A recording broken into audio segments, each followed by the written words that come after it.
Welcome back to my YouTube channel. അപ്പോൾ ഞാൻ ഇന്ന് പറയാൻ പോകുന്നത് എങ്ങനെയാണ് എൻ്റെ മാത്സ് പ്രിപ്പറേഷൻ എന്നാണ്.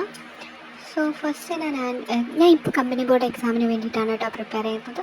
സോ ഞാൻ ആദ്യം തന്നെ അതിന് സിലബസിൽ ഏതൊക്കെ ടോപ്പിക്സ് പഠിക്കണം എന്നുള്ളത് സെപ്പറേറ്റ് തന്നെ എഴുതിയെടുത്തു. അപ്പോൾ എനിക്ക് ധാരണയുണ്ട് ഏതൊക്കെ നമുക്ക് പഠിക്കാനുണ്ട്, ഏതൊക്കെ ഞാൻ കംപ്ലീറ്റ് ചെയ്യണം, ഏതൊക്കെ ഇമ്പോർട്ടൻ്റ് ആയിട്ട് പഠിച്ച് തീർക്കണം എന്നുള്ളതൊക്കെ ഒരു ധാരണയാവും. ദെൻ ഞാൻ ഓഫ്ലൈനായിട്ട് ക്ലാസ്സിന് പോകുന്നുണ്ട്.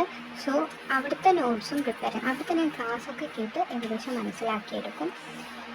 എന്നിട്ട് വീട്ടിൽ വന്നിട്ട് ആ സാറ് ചെയ്തു തന്ന ക്ലാസ് ഇതൊക്കെ ഞാൻ ഒന്നുകൂടി ചെയ്ത് നോക്കിയിട്ട് ടെലിഗ്രാമിൽ 2 ചാനലുണ്ട്. ജെറിൻ സാറിൻ്റെ ചാനലും അതേപോലെ ഇസ്മായിൽ സാറിൻ്റെ ചാനലും. ഈ 2 ഗ്രൂപ്പിലും എന്തുണ്ട്, കുറേ PYQസും അല്ലാത്ത ഈ ഓരോ ടോപ്പിക്സ് റിലേറ്റ് ചെയ്തിട്ടുള്ള ക്വസ്റ്റ്യൻസ് അവർ കൊടുത്തിട്ടുണ്ട്. അതൊക്കെ സെപ്പറേറ്റ് തന്നെ ഒരു ന്യൂസ് പ്രിൻറ്റിൽ ക്വസ്റ്റ്യൻസ് എഴുതി പഠിക്കും. ഇപ്പോൾ ഡെസിമൽസിൻ്റെ ആണെങ്കിൽ ഡെസിമലിന് കൊടുത്തിട്ട് അതിന് റിലേറ്റ് ചെയ്ത് വരുന്ന ക്വസ്റ്റ്യൻസ് മാക്സിമം എനിക്ക് എത്ര കിട്ടുമോ അത്രയും ഞാൻ എഴുതി വെക്കാറുണ്ട്.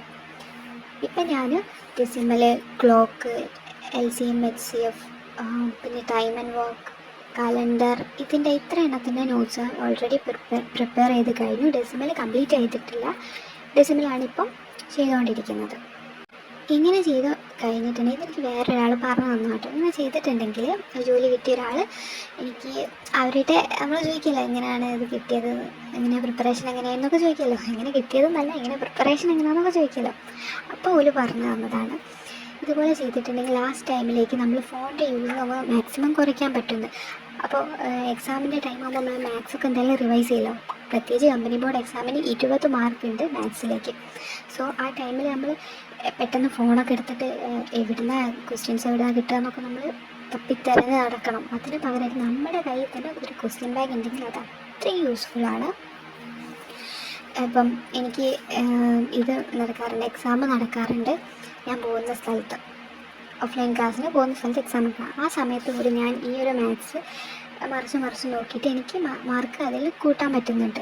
അപ്പോൾ എനിക്ക് തോന്നുന്നു ഈ main exam company board exam ആയിക്കോട്ടെ, ഇനി വരുന്ന PSC എക്സാമിൽ എനിക്ക് ഈ ഒരു ആൾ പറഞ്ഞു തന്നൊരു കാര്യം യൂസ്ഫുൾ ആയിരിക്കും തോന്നുന്നു. അതേപോലെ തന്നെ നിങ്ങളും ചെയ്യാൻ നോക്കുക.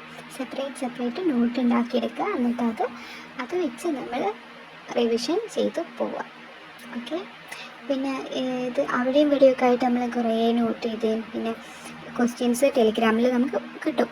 അത് നോക്കിയിട്ട് നമ്മൾ ഏതോ പേപ്പറിൽ അവിടെയും ഇവിടെയൊക്കെ ഓരോ ചെയ്ത് പോകുന്നതുകൊണ്ട് കാര്യമില്ല. ഇത് നമുക്ക് മനസ്സിലാവുന്ന രീതിയിൽ ഇപ്പോൾ ക്വസ്റ്റ്യൻ നമ്പർ 1 അത് എങ്ങനെ ചെയ്തു അറിയില്ലെങ്കിൽ അത് കൃത്യമായി ഹൈലൈറ്റ് ചെയ്ത് തന്നെ എഴുതി വെക്കണം. എന്നാൽ പിന്നെ കുറേ കാലം കഴിഞ്ഞാൽ മാത്സൊക്കെ എന്തായാലും നമ്മളോട് മറന്നുപോകും. അങ്ങനെ മറന്നുപോയി കഴിഞ്ഞാൽ നമുക്ക് നോക്കാം സൈഡിൽ ഇങ്ങനെയാണ് എഴുതി വെച്ചിട്ടില്ല, അപ്പോൾ ഇത് ഈ രീതിയിൽ ചെയ്താൽ നമുക്ക് സോൾവ് ചെയ്തെടുക്കാൻ പറ്റുമെന്ന് നമ്മൾ സൈഡിൽ എഴുതി വെക്കണം. മനസ്സിലായോ? അപ്പോൾ ഞാനിങ്ങനെയാണ് പ്രിപ്പയർ ചെയ്യുന്നത്. നിങ്ങൾക്കിത് യൂസ്ഫുൾ ആണെങ്കിൽ ഉറപ്പായിട്ടും ഷെയർ ചെയ്യും, സബ്സ്ക്രൈബ് ചെയ്യുകയൊക്കെ ചെയ്യണം. പിന്നെ ഇതിൻ്റെ ഫസ്റ്റ് യൂട്യൂബ് ചാനലാണ്. സോ പറയുന്നതിൽ ചില വ്യക്തതക്കുറവുകളൊക്കെ വരാം. നിങ്ങളെല്ലാവരും സബ്സ്ക്രൈബ് ചെയ്ത് കൂടെ കൂട്ടണം. മുന്നോട്ട് ഞാൻ നല്ല വീഡിയോസ് കുറച്ചുകൂടി ഇമ്പ്രൂവ് ചെയ്ത് വരുന്നതായിരിക്കും. എന്തെങ്കിലും തെറ്റുകളൊക്കെ വന്നിട്ടുണ്ടെങ്കിൽ കമൻറ്റ് ബോക്സിൽ പറയുക. ഞാനത് അടുത്ത പ്രാവശ്യം ശരിയാക്കിയിട്ട് പറയുന്നതായിരിക്കും. Thank you.